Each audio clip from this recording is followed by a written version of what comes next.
So much media, so little time. Who keeps track of it all?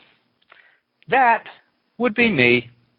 This is Bob Andelman, and this is the Mr. Media Interview, broadcast and recorded live on blogtalkradio.com from the new media and American League Baseball capital of the world, St. Petersburg, Florida. There are a lot of judges on TV these days, starting with Judge Judy and running all the way through Judge David Young, who has been a guest on this show. But only one of them has an Emmy Award. That lucky jurist / TV personality is Judge Cristina Perez, host of the syndicated Cristina's Court. She stands out from the pack because Judge Perez leaves the sensational behind. She's a calm, empathetic presence on the bench, firm but considerate, experienced but not disinterested. This week, you can see an entirely different side of Judge Perez as she hosts a night of yucks at the Acme Comedy Theater in Los Angeles this Saturday, April 11th at 8 p.m. Your Honor, welcome to Mr. Media. Hi there. How are you? I'm good. How you doing? Not bad. So excited to be on the phone with you, and thank you for that lovely introduction. Oh, sure. That'll be $10, please. Okay, I'll pay you later. Okay. All right. We'll meet out behind the court. We'll take care of it there. Hey. No problem. You've had a wonderful career, and now you're going to throw it all away in one night at the Acme. Why? How dare you say that? Well, let me tell you something. I went there the other day I was doing an interview, and the interview was done at the Acme studio, the Acme Comedy Theater, and one of the guys that works for the theater came up to me and said, "Hey, would you be interested in hosting one of our shows one day?" And I looked at him and I thought to myself, "Oh my God, this is so not me. This is something I would never do, comedy me." And I looked at him and I said, "You know what? I would love to, and I really would love to, because what a challenge. The work that these guys do is so hard, and you really have to let yourself go. I mean, I think you really have to laugh at yourself, and you really have to look at yourself from a completely different perspective, out of the box, if you may. And that's why I thought I'd do it. Not only do I know I'm in excellent hands with these brilliant artists, but also what a challenge for me personally. And I said, okay, I'll do it. And so hopefully I'll be good. We'll see. Now, how did your years in law, and you are a lawyer, and now the 3 seasons hosting Cristina's Court, how did that prepare you for one night of comedy? Well, listen, my husband, who's also a lawyer, always says to me, he goes, "Listen, babe, we lawyers and anybody in the legal profession, we're actors. Because we always have to defend our client, or we have to take the role on of our client. So we become different people, if you will, with different priorities on a case-to-case basis. Whether you're a judge, you have to look at differently. Whether you're a prosecutor, a defendant, or a civil prosecutor, or a family lawyer, you really take on the role that your client wants you to do for them. They want you to argue for them. So I figured, he says to me, he goes, "So relax." He's like, "You've been acting all your life." I'm like, "Thanks a lot." So I'm trying to go in with an open mind, and I've been talking to a lot of good friends who are actors and comedians, and they just say, "Listen, just give it yourself, and just be in that role." So hopefully that's good advice. I don't know. I'm a nervous wreck. Can you tell? Now, I'm assuming that your husband is the only actor in the court who can get away with calling you babe, right? Yeah, exactly. Okay. Just want to clarify that. Yeah, he's the only one. Yeah, I didn't think it was going to work for me. What's great about Acme and the great comedians and the guys that I've met and is that they are so genuine and they're so real and they love and they're brilliant. They come up with these sketches that you're like, where did you guys come up with this from? And they're all so relaxed. So they make me feel a little bit better. But, like I said, I'm crossing my fingers and knocking on every piece of wood to make sure I do okay. Oh, that's great. And what kind of things did they dream up for you this week? They had a really cute little sketches. I mean, I don't know if I should tell you or just make sure that anybody who's here locally in LA can go. But they've got little funny sketches, on the law, of course. They've got some cute little funny sketches in on the law, on relationships. So it's perfect. I think it's right up my alley, and I think they were able to kind of really pinpoint the funny stuff about court shows and the funny stuff about relationships and people. And they were, I think, able to tap my personality really well. So I was kind of excited about that. Will there be a parody of Christina's Court? Of course. and who has the good fortune or the horror of playing your bailiff? We have one young man who I'm pretty sure it's Brett who's going to be playing my bailiff. Okay. And he probably won't be as big as Renard, obviously. If anybody's seen Christina's Court, they know that my bailiff is a former special ops secret weapon for this government. But he will do an excellent job in portraying it, so I'm very excited about that. Yes, Renard is a big guy. There's no doubt about that. Huge? I mean, I think his one arm, I think my leg is smaller than one of his biceps. I'm guessing that outside of your husband, maybe he could possibly get away with calling you babe if he was like out of his mind. Yeah, maybe. I mean, anything that he does is completely, acceptable because the guy is huge. But no, he's such a nice man. Are you kidding me? He is completely respectful in everything that we do. So it's pretty cute. We have fun with him, a lot of fun with him.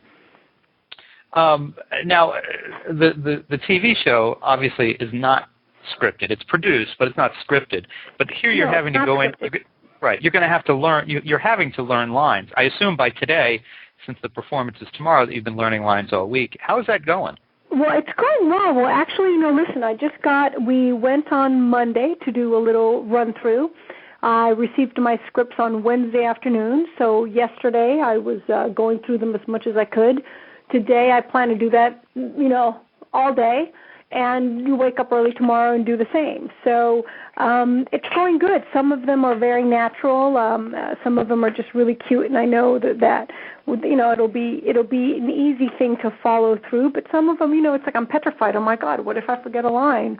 What if I don't say it at the right time? So Travis, who's the director, has been giving me great. He gave me great hints of what I was supposed to do, what not to. So I'm just trying to keep all of that in mind and make sure I don't make a fool out of myself. Well, I won't mind if I make a fool out of myself because I got to laugh at myself once in a while. But I'm hoping I won't let any of these guys down because they're so awesome. Had you been to the theater to see a show before? Do you know something? Ironically, I have never been. While I've heard of it, I had never been, and it's just one of those things in life that, it's like living in your own city. You don't go to your own museums and your own stuff. It's just one of those things. I don't know. I think I don't know why I never did. It's not that I wouldn't want to, but so it'll be kind of fun to actually be there and be part of a show, and it'll be my first time there technically. So we'll see what happens there. Did you ever do any theater in college or high school? When I was in 8th grade and some in high school, I did some stuff.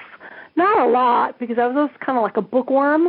But I remember we did the Pirates of Penzance, and what else did we do? And I was in that play, but I had nothing really. It's like when you're in law school, you are, you're part of the moot court, and you're pretending you're arguing in front of this person or that person for an important case, and so once again, there's the acting, trying to hone in on those skills. But we'll see how well it really all comes out tomorrow. And when you were in Pirates, was that a musical version? It was actually, and Did I actually sing? had to sing. Yeah. I won't sing to you now because that was a long time ago. I probably had. Oh. So no, I'm not going to sing. What made you think I was going to ask? Oh, because I put my foot in it. I knew it. I knew it. Oh gosh. Well, all right. I'll give you a break from that. Let me tell everybody that if you've got a question for Judge Cristina Perez, star of Christina's Court, you can give us a call 1-646-595-3135. We've got a line open. So let's change gears a little bit. Take us inside the production of an episode of Christina's Court. How much preparation do you do? What do the producers tell you ahead of the cases or about the cases? Yeah, well, you have to think these cases are taken from small claim courts, and they're cases that we know what a court would know. So we look at all the complaint, the filing papers. We ask the litigants to, send us some information, whether it's evidence, et cetera, et cetera. So we have that. They are, how do we prepare for a show? Producers talk to them, and they tell them basically within reason. This is, you argue because this is a real case. So, we're going to issue a real decision. So you have to defend yourself or put your case forward as if you would if you were in your local superior court. So we find that on Cristina's court, a lot of people come. Not because of the 15 minutes of fame or because of the money. A lot of these people come because they maybe have nowhere else to go to, and they need help in a way where they need somebody to help them out, or it's about public validation. They want to be proven right for once. They want to be those people that are that they're completely proven right, and while they suffered, or it's a relationship issue, or something that went completely wrong, they want it to be a public event. They want everybody to know what happened to them. So we find a lot of that.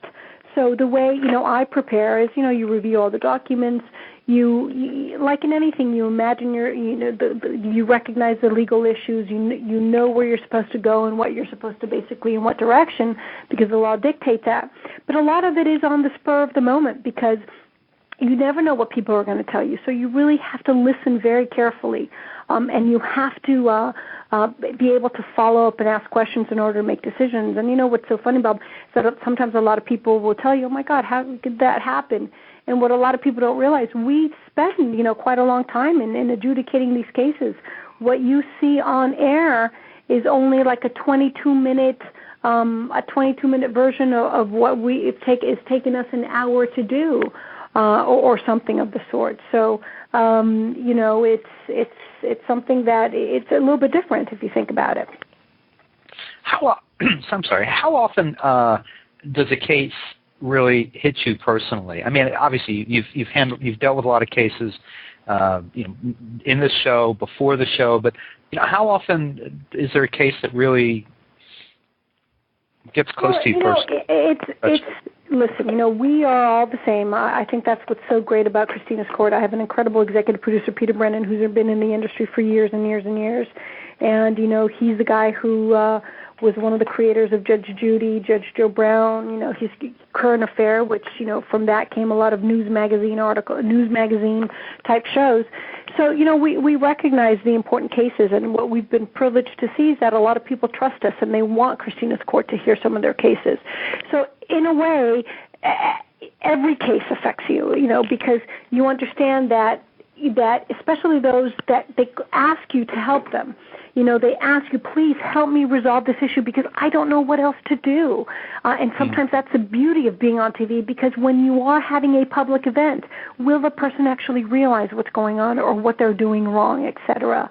And that you see as a responsibility not only to help each other kind of go through this all, but it's quite a privilege, and we don't take that for granted. We don't consider ourselves above the law. We don't consider ourselves better than anybody who comes into Cristina's Court.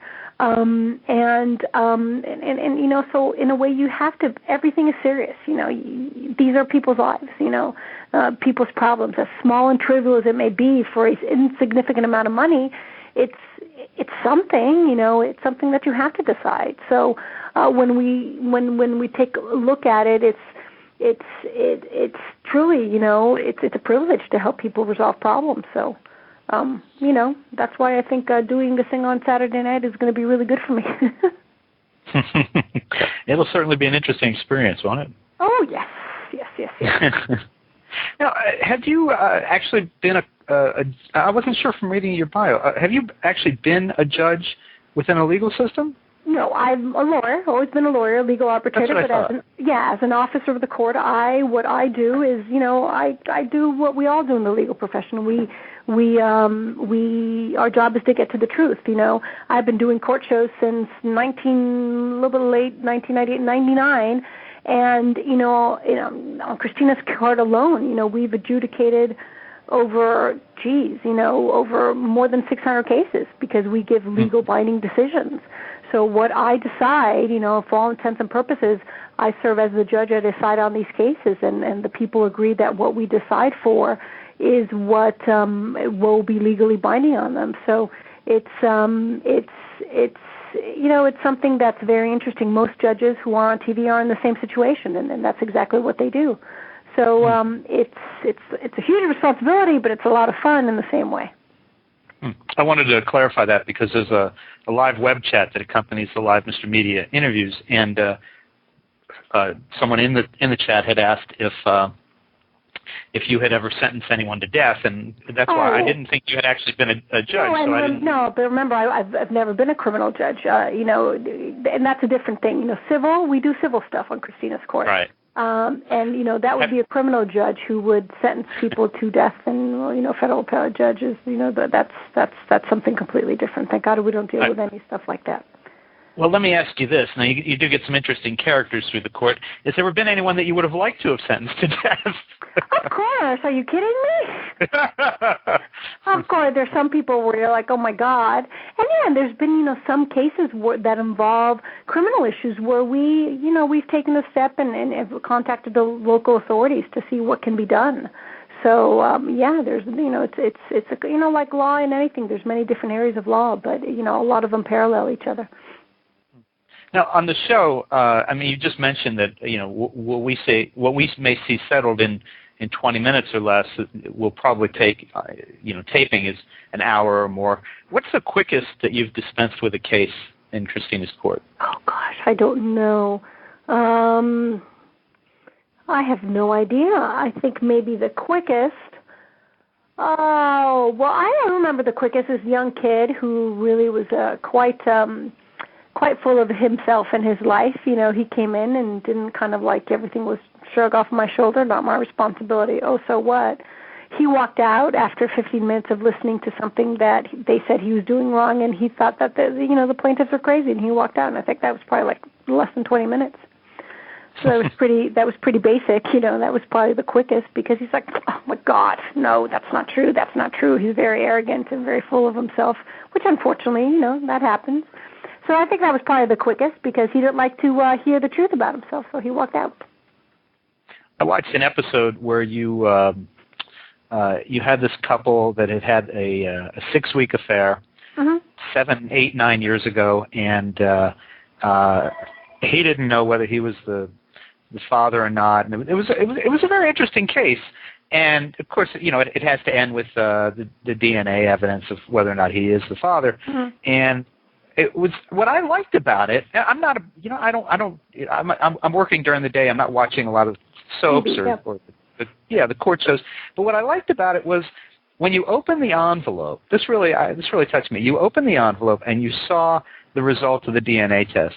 And rather than do what Maury would do, and you are you just kind of looked at him, and you kind of raised an eyebrow and kind of cocked your head, and and then we see a shot at him, and we see another shot of you, and you both know. And then you had to say it out loud, I'm sure, but everybody knew. You just knew he was the father, and it was just it's such a big changing moment in someone's life, and a lot of the shows, they handle it so callously for the entertainment purpose, and you handled it like a judge should, frankly. Yeah, and I have so many good friends that are on the bench, and so many incredible lawyers who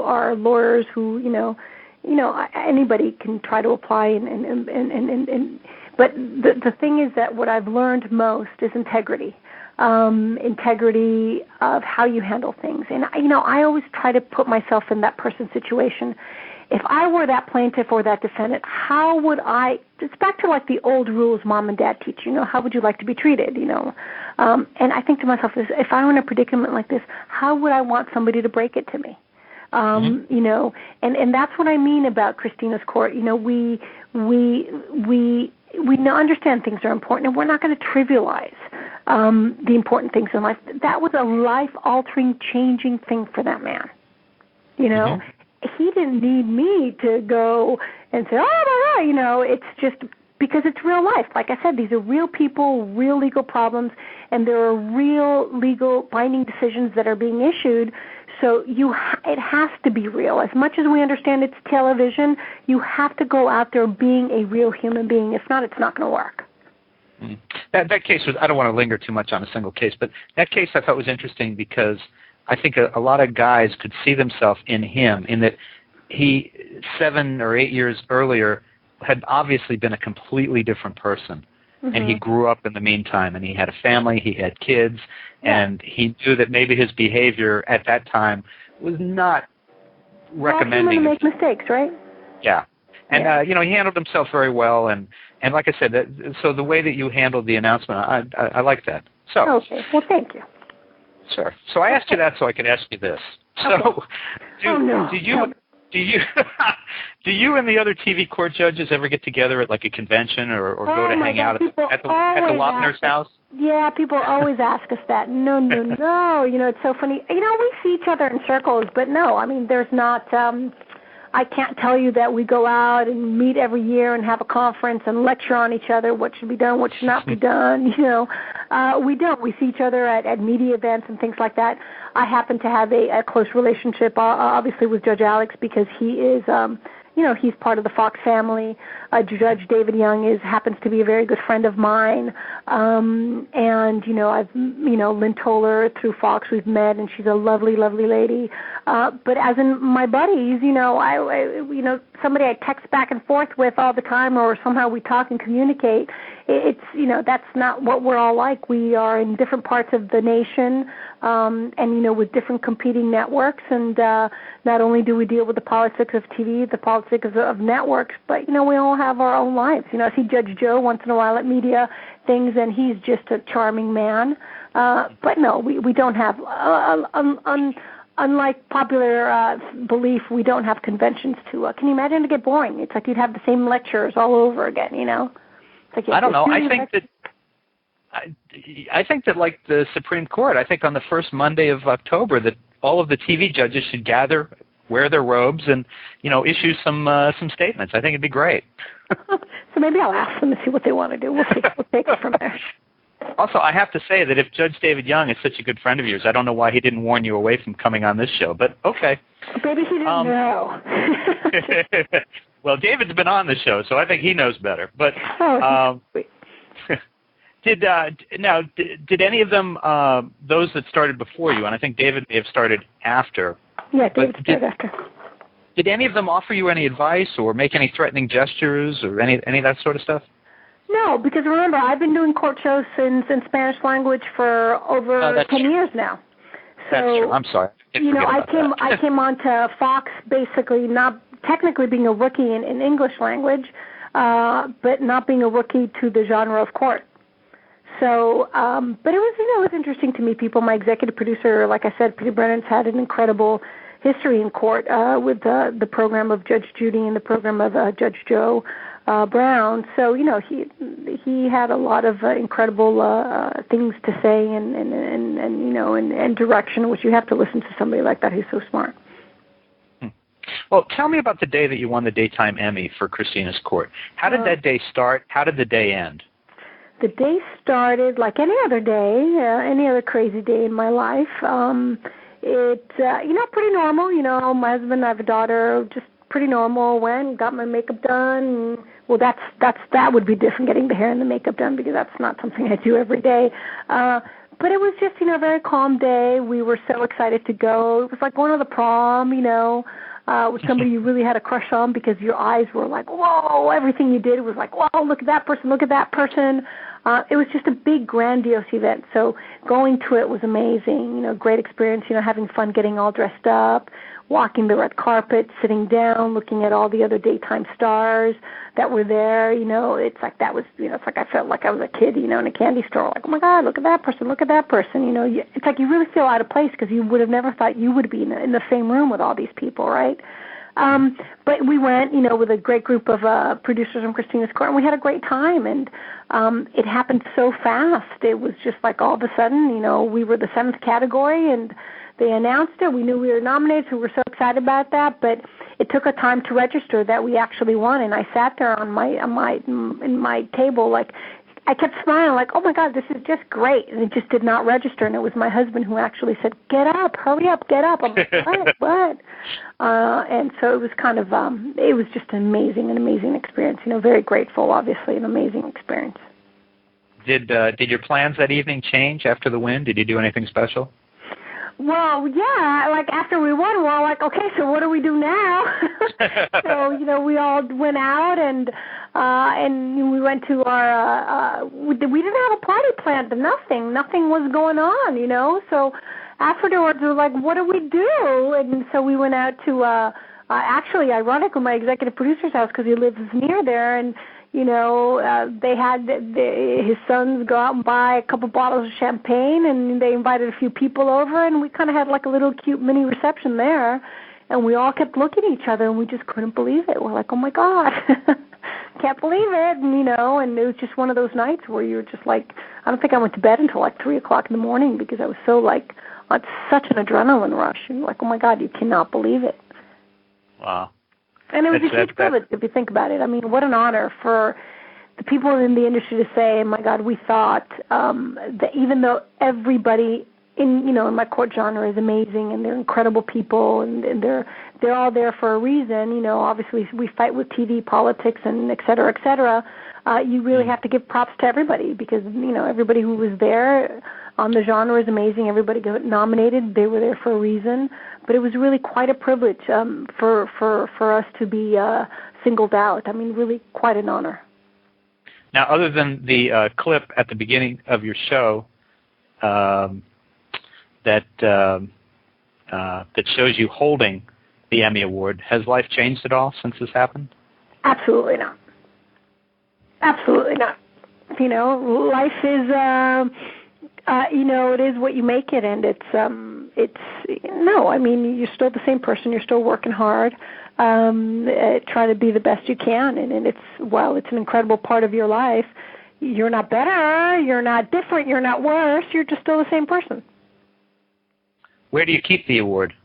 It's right in my living room, and right next to it. First, it was with all my daughter's little trophies, her softball trophy, her t-ball trophies, her soccer trophies, her taekwondo trophies. But now we have moved it over to the living room, and it's right there. And when you walk in, that's the first thing you see. So it's kind of cool. Very nice. And is there any? Of course, maybe it'd be better to ask you this after tomorrow, but right now I have the opportunity. Any plans for further performances for you, live performances outside of court? Outside of Acme? Yeah. Right now, it's Acme. Right now, that's the one I'm concentrating on. We always have things in working projects, working, and there's a couple that hopefully, knock on wood, will happen. But it's just you know how it is in the entertainment industry. You don't want to say anything because you don't want to jinx it. So knock on wood, we'll see what happens. But hopefully it'll start happening sooner than not. But for right now, it's Acme, and I got to concentrate on that. All right, and then the show's back next fall for another season, I assume? No, actually, we are not back next fall. Believe it or not. You're not?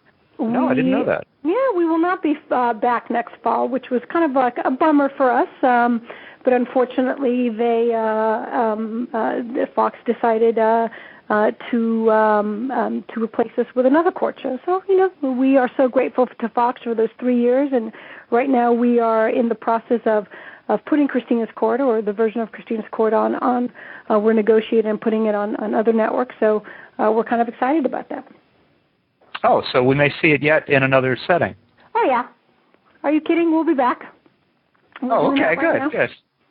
Good. I had no idea that it had not been picked up for next year, so my jaw kind of dropped after. Yeah, that was everybody else's reaction as yours. But like I said, it's TV politics, and while we are so grateful for the network of giving us the opportunity of 3 years, it truly was a little bit of a shock for us. But what can we do? We move on. Yeah. Well, folks, for the time being, and until further notice, you can still see Judge Cristina Perez every weekday, in some markets twice a day, on your Fox Network station or the My Network TV affiliate in your city. And watch for the show to come back once they get a new deal. Also, more importantly, right now, you can order tickets for her appearance tomorrow night, Saturday, April 11th at 8 p.m. at the Acme Comedy Theater in Los Angeles. You can do that online at www.acmecomedy.com. That's Acme, A-C-M-E. You can all spell comedy.com. And be sure to check out her website, www.christinascourt.com. And, Your Honor, it was a pleasure to have you here in Mr. Media's court, and you're well behaved, and you're welcome back anytime. Thank you, my dear. Thank you so much for your time. I really appreciate it. Thank you. And break a leg tomorrow night. Thank you. Bye. Right. Bye. Bye-bye. And, folks, for more great TV-related interviews, surf over to our main website, www.mrmedia.com. That's where you can listen to my earlier conversations with Judge David Young, for starters, but also with Milo Ventimiglia of Heroes, David Lawrence of Heroes, and interviews with the stars of Curb Your Enthusiasm, Worst Week, Chuck, Top Chef, Hell's Kitchen, and many more. And please think about writing an online review of Mr. Media, casting a vote for Mr. Media, or marking Mr. Media as one of your favorites, whether you listen on Blog Talk Radio, Pointer Online, Digital Journal, Podcast Pickle, Vox, Folio, MediaFly, MySpace, Facebook, Podfeed.net, Blueberry, Zencast, Odeo, or go to iTunes, search Mr. Media Interviews, and you'll never miss a show. If you've got an idea for a guest, email me directly at bob@andelman.com. That's ANDELMAN. You can also follow me on Facebook or on Twitter, www.twitter.com/Andelman. Thanks so much for joining us today. Always appreciate when you give a piece of your day to spend it with us. Thanks for listening.